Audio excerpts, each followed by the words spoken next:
Hi everyone. कैसे हो आप सब। लाइफ में बस खुश रहना। अगर आप मेरा वीडियो पहली बार देख रहे हो तो मेरी चैनल का पर्पस जानने के लिए मेरा इंट्रोडक्टरी वीडियो ज़रूर देखना। अब चलो इस वीडियो के बारे में बात करते हैं।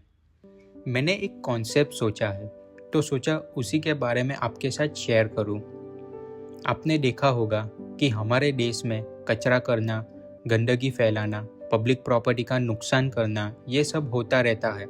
और शायद आपने ये भी नोटिस किया होगा कि ये चीज़ लोअर क्लास एरिया में ज़्यादा देखने को मिलती है। अब इसमें गलती उनकी भी नहीं है। वो लोग ऐसा इसलिए करते हैं क्योंकि पहले की जनरेशन ने भी वही किया था और धीरे धीरे वही आदत उनके बाद की जनरेशन को मिलती गई और फिर आज की जनरेशन भी वही करती है और कल आने वाली जनरेशन भी शायद वही करेगी।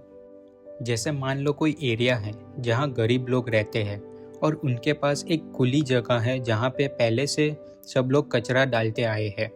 तो आज की जनरेशन का कोई छोटा बच्चा भी वही देखेगा और वही करेगा और कल उसके बच्चे भी वही करेंगे। सच कहूँ, अगर मेरा और आपका जन्म भी वही होता तो शायद हम भी वही करते। तो ये एक प्रॉब्लम हुई कि पहले की जनरेशन ने अपनी आदत आज की जनरेशन को दी और आज की जनरेशन वही आदत कल की जनरेशन को देगी। लेकिन इससे भी बड़ी प्रॉब्लम ये है कि उन्हें सिखाने वाला कोई नहीं होता। वो लोग तभी बदलेंगे जब कोई उन्हें सिखाएगा, वरना ये सिलसिला ऐसे ही जनरेशन्स तक चलता रहेगा और कुछ भी नहीं बदलेगा। आज बाहर की कंट्रीज़ में इंडिया का नाम डिसिप्लिन की कमी के लिए भी लिया जाता है। अगर मैं जापान से कंपेयर करूँ तो वहाँ बड़े लोग ही नहीं, छोटे बच्चों को भी डिसिप्लिन सिखाई जाती है। मैं ये नहीं कह रहा कि हमें कल ही जापान जैसा बनना है, वो अभी बहुत दूर की बात है, लेकिन हम जहाँ हैं उससे काफ़ी आगे ज़रूर बढ़ सकते हैं। तो कैसे? मेरे पास उसका एक सॉल्यूशन है।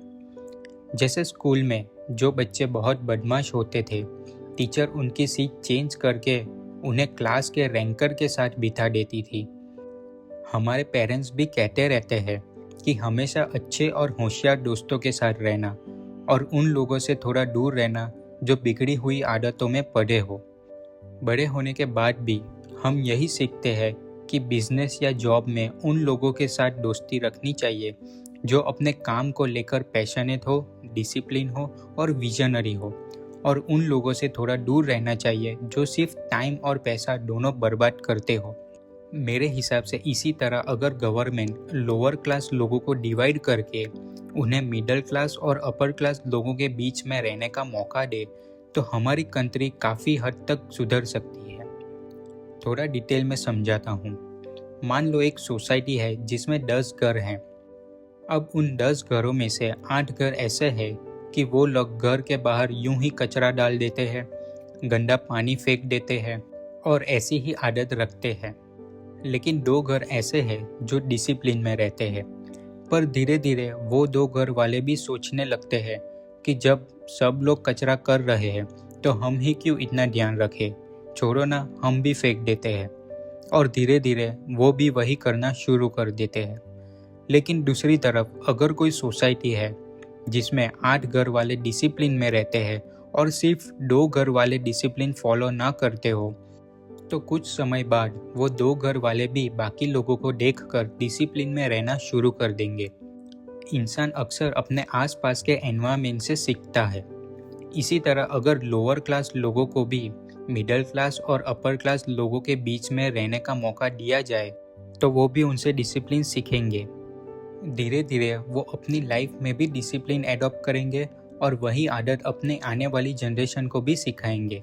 क्योंकि जब तक कोई सिखाने वाला नहीं होगा तब तक बदलाव आना मुश्किल है। और वो लोग कैसे सीख सकते हैं? तो मेरे हिसाब से मिडिल क्लास और अपर क्लास लोगों के बीच में रहकर, उन्हें देखकर और उनके साथ इंटरैक्ट करके। अब सवाल आता है कि ये प्रैक्टिकली कैसे किया जा सकता है। तो एक सुझाव देता हूँ। गवर्नमेंट लोअर क्लास लोगों के लिए आवास तो बनाती ही है, उन्हें घर भी देती है, लेकिन प्रॉब्लम यही है कि वहाँ रहते तो फिर भी वैसे ही लोग हैं ना। मतलब सिर्फ लोकेशन बदलता है लेकिन एनवायरनमेंट वही रहता है। अब उनमें से अगर कोई बदलना भी चाहे तो आसपास का एटमॉस्फेयर उसे वापस वही बना देता है। तो गवर्नमेंट ने खर्चा तो किया, लेकिन डिसिप्लिन के लेवल पर कोई बड़ा बदलाव नहीं आया। लेकिन मेरी नज़र में अगर इसके बदले में कुछ ऐसा किया जाए कि उन्हें मिडिल क्लास और अपर क्लास की सोसाइटी में रहने का मौका दिया जाए, तो धीरे धीरे उनके अंदर भी डिसिप्लिन डेवलप हो सकता है। जैसे मान लो कोई अपार्टमेंट बिल्डिंग है 5 फ्लोर्स की, तो first floor lower class family के लिए रिजर्व रखा जाए। अगर 10 फ्लोर्स की बिल्डिंग है तो फर्स्ट एंड 6 फ्लोर, और अगर 20 फ्लोर्स की बिल्डिंग है तो फर्स्ट, 6th, 11th और 16 फ्लोर उनके लिए रिजर्व रखा जाए। बाकी फ्लोर्स पर मिडिल क्लास और अपर क्लास फैमिली रहे। अब कोई कहेगा कि अगर बिल्डिंग बहुत महंगी हो तो उसका क्या? तो बिल्डर को पहले से पता होगा कि कौन सा फ्लोर रिजर्व है। वो प्लानिंग में थोड़ा चेंज कर सकता है, जैसे एक बड़े फ्लैट की जगह उस फ्लोर पर 2 छोटे फ्लैट्स बना सकता है जिसमें 2 लोअर क्लास फैमिली रह सके। इसी तरह अगर हाउसिंग सोसाइटी हो तो हर 4 घर के बाद 5वां घर लोअर क्लास फैमिली के लिए रिजर्व रखा जा सकता है। और अगर 2 फ्लोर वाला बंगलो टाइप स्ट्रक्चर हो तो बिल्डर उस घर को अपर और लोअर पोर्शन में डिवाइड कर सकता है जिसमें 2 अलग फैमिली रह सके। गवर्नमेंट वैसे भी आवास योजना में खर्चा करती ही है, तो नए अलग कॉलोनीज बनाने के बजाय वही अमाउंट बिल्डर को दे जा सकता है और लोगों को मिक्स सोसाइटी में रहने का मौका दिया जा सकता है। अब इसमें मिडिल क्लास और अपर क्लास लोगों का भी बहुत इम्पोर्टेंट रोल है। अगर उनकी सोसाइटी में लोअर क्लास फैमिली रहने आए तो उन्हें भी एक इंसान की तरह रिस्पेक्ट देनी चाहिए। उन्हें छोटा महसूस नहीं करवाना चाहिए। जहाँ ज़रूरत पड़े वहाँ उनकी मदद भी करनी चाहिए, और अगर वो कोई गलत आदत फॉलो कर रहे हो तो प्यार से उन्हें समझाना चाहिए, क्योंकि अगर उन्हें कोई सिखाने वाला ही नहीं होगा तो वो बदलेंगे कैसे? मैं ये नहीं कह रहा कि मिडिल क्लास और अपर क्लास लोगों में डिसिप्लिन की कमी नहीं होती, लेकिन मेरे हिसाब से लोअर क्लास एरिया के कंपैरिजन में वो काफ़ी कम होती है। मैं आपको अपना एक रियल लाइफ एग्जाम्पल देता हूँ। जब मैं छोटा था तब मैं मेरी सिटी के एक लोकल एरिया में रहता था। फिर जब मैं लगभग 11 साल का हुआ तब मेरे पापा हमें वहाँ से एक और अच्छे एरिया में ले आए, और सच कहूँ तो यहाँ रहकर धीरे धीरे मेरे अंदर बहुत चेंजेस आए। आज जब मैं कभी अपने पुराने एरिया में जाता हूँ तो मुझे खुद महसूस होता है कि मेरे और वहाँ के लोगों के माइंडसेट में कितना डिफरेंस आ गया है। मैं ये नहीं कह रहा कि वहाँ के लोग बुरे हैं, वो लोग भी बहुत अच्छे हैं।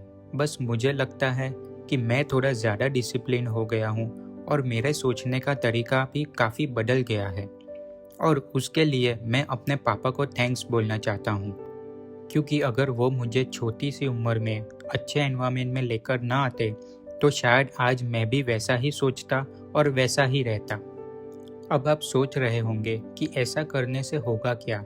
मेरे हिसाब से इसका आंसर ये है, डिवाइड एंड प्रिजर्व। हम प्रिजर्व कर पाएंगे हमारे कल्चर को, हम प्रिजर्व कर पाएंगे हमारी संस्कृति को, हम प्रिजर्व कर पाएंगे इंसानियत को, हम प्रिजर्व कर पाएंगे लोअर क्लास की आने वाली जनरेशन को, हम प्रिजर्व कर पाएंगे हमारे देश को, और हम प्रिजर्व कर पाएंगे हमारे देश के लोगों को। इसी वजह से अंधविश्वास भी कम हो सकता है, गलत या इनअप्रोप्रिएट बातों के लिए लोगों को भड़काना भी कम हो सकता है, लोगों को बेवकूफ़ बनाना भी कम हो सकता है। अब आप कहोगे कि अपर क्लास और मिडिल क्लास की कंपैरिजन में लोअर क्लास की पॉपुलेशन बहुत ज़्यादा है, तो ऐसा करना प्रैक्टिकली कैसे पॉसिबल होगा? हाँ, मुझे ये बात पता है, लेकिन हम कम से कम 25% लोअर क्लास लोगों के साथ तो ऐसा कर सकते हैं ना। और वैसे भी हमारे देश में धीरे धीरे नए सिटीज़ एक्सपांड हो रहे हैं, नए फ्लैट्स बन रहे हैं, नई हाउसिंग सोसाइटियाँ बन रही है, तो धीरे धीरे और भी लोअर क्लास फैमिलीज़ को इस सिस्टम में इंक्लूड किया जा सकता है, और हमारे देश की पर कैपिटा इनकम भी धीरे धीरे बढ़ रही है। तो मेरे हिसाब से ये भी इस प्रोसेस में पॉजिटिव वे में काम करेगी। हम डिसिप्लिन के मामले में जापान से अभी बहुत दूर है, लेकिन अगर हम सब मिलकर काम करें तो एक दिन हम भी काफ़ी आगे पहुंच सकते हैं। मैं ये नहीं कह रहा कि मेरा ये आइडिया 100% परफेक्ट है, लेकिन मेरे हिसाब से अगर हम किसी भी जनरेशन को एक अच्छा एनवायरनमेंट दे सके तो वो अपने आप बहुत कुछ सीख लेती है, और शायद इसी तरह हम धीरे धीरे अपने देश को बेहतर बना सकते हैं। तो बस आज के लिए इतना ही। आप भी इस टॉपिक के बारे में ज़रूर सोचना और कमेंट में बताना आपकी क्या राय है। क्या आपको लगता है कि डिवाइड एंड प्रिजर्व जैसा कॉन्सेप्ट फ्यूचर में काम कर सकता है? कमेंट में ज़रूर बताना। और हाँ, लाइफ में हमेशा खुश रहना। मिलते हैं अगले वीडियो में किसी नए टॉपिक के साथ। तब तक के लिए बाय बाय।